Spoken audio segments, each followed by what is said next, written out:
He's been angry with Zelensky ever since the first term when Trump got impeached because of his so-called beautiful call to Zelensky when he was pushing Ukraine to find dirt on Hunter Biden. So he's not a big fan of Zelensky. He is a big fan of Vladimir Putin. I think he basically has always accepted roughly Putin's narrative, which is Ukraine isn't quite real and it's part of the Russian world and should never have been offered NATO.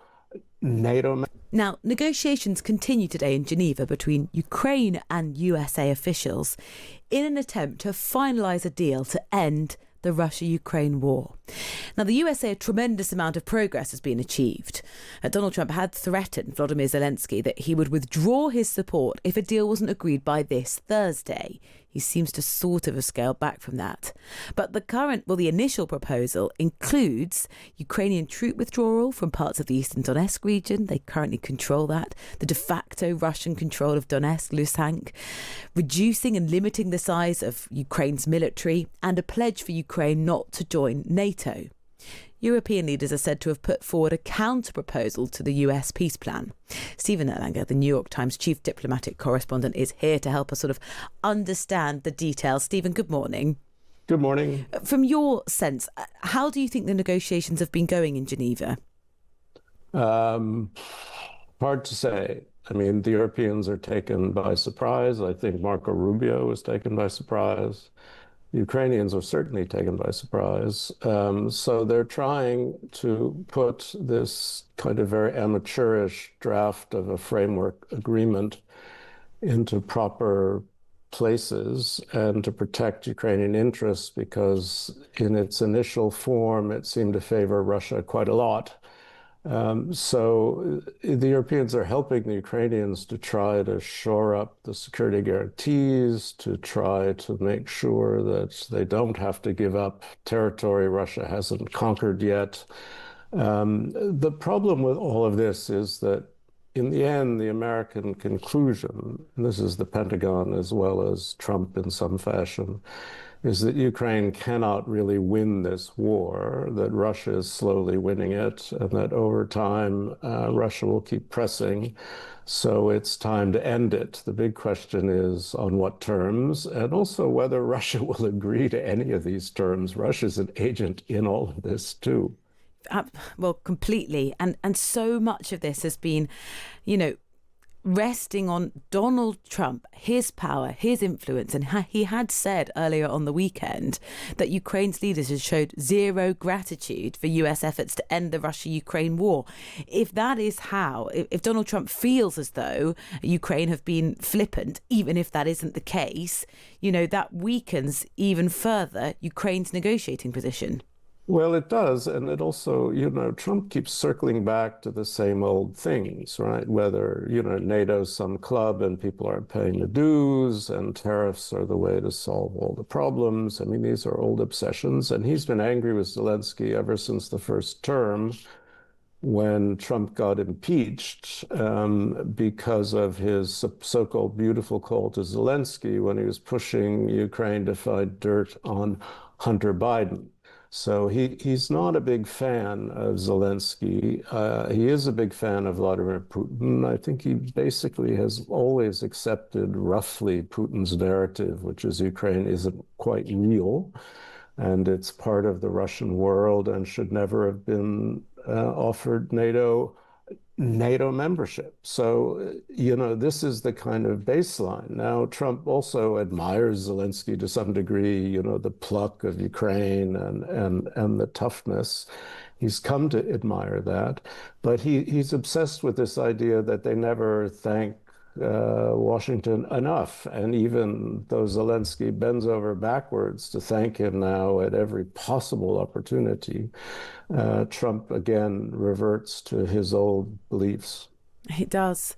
And how much can European leaders actually help to engineer an improved situation for Ukraine? I think lots of us remember that meeting where the European leaders flew to the White House to have that big round the table conversation with Donald Trump, and they all pressed how important it was that Ukraine wasn't abandoned.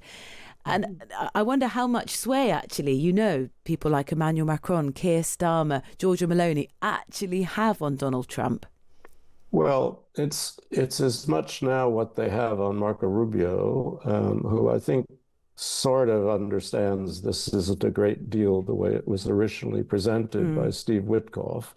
They are talking to the Europeans, to the national security advisors, people like Jonathan Powell, and they are trying to shore up Ukraine's interests in all of this. I think this still has a long way to run because it has to be negotiated, it has to be detailed, it has to be talked to the Russians. And as I say, the Russians may want more than what is being offered. The Russian position hasn't really changed a bit for a long time now.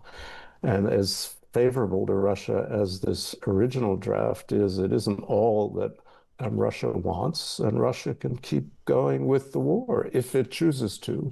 I mean, Russia has some pressures as well, but the general view, I think, in Europe too, is it would be nice to end it, but let's end it in a way that preserves Ukraine's sovereignty and independence and doesn't forever give up its right to get its territory back, at least in principle, or to join NATO, at least in principle. Now, whether these things can happen, we just have to see. Because the current version of this deal doesn't provide that, really, does it? Well, the current version isn't current anymore. Yeah. I mean, if you see what I mean, the old version isn't current. It's been changing. It's been a sort of live document. But no, I mean, the original version, would have Ukraine have no foreign forces on its soil, would limit its military, would keep it out of NATO forever, and then, quite extraordinarily, would demand Ukraine have elections within 100 days, as if this should be part of any sort of peace treaty. So I think the original document, isn't really valid now, but it does give you an indication of the push. The problem the Europeans have always had is they say, yeah, we'll support Ukraine as long as it takes, blah, blah, blah, but they have no strategy of their own to end the war. So in a way, Trump, in his clumsy way, may be pushing even the Europeans to have a more realistic view of what a real solution could actually look like. You've hinted at this, Stephen, but there have been several occasions where Donald Trump has phone calls with President Putin or promises to meet him, whether that was going to be in Budapest and then Putin just decides, actually, I don't want to do that anymore. We don't know if it was part of his negotiating strategy to sort of lead Donald Trump down a path so far and then say, actually, that's not going to work. That's not palatable. To what extent is there a risk that Ukrainian and American officials come up with a new deal that Ukraine feels is more palatable, and then Putin just says, I'm totally disinterested? Well, it's possible. I don't think he would say he's totally disinterested because part of Putin's intention is to keep American sanctions on him as little as possible. So I think he wants to play along. But these talks can go on for really for quite a while, and Russia will have demands of its own, to be sure. Stephen, thank you very much for the update. Stephen Erlanger, the New York Times chief diplomatic correspondent, as those negotiations continue today in Geneva.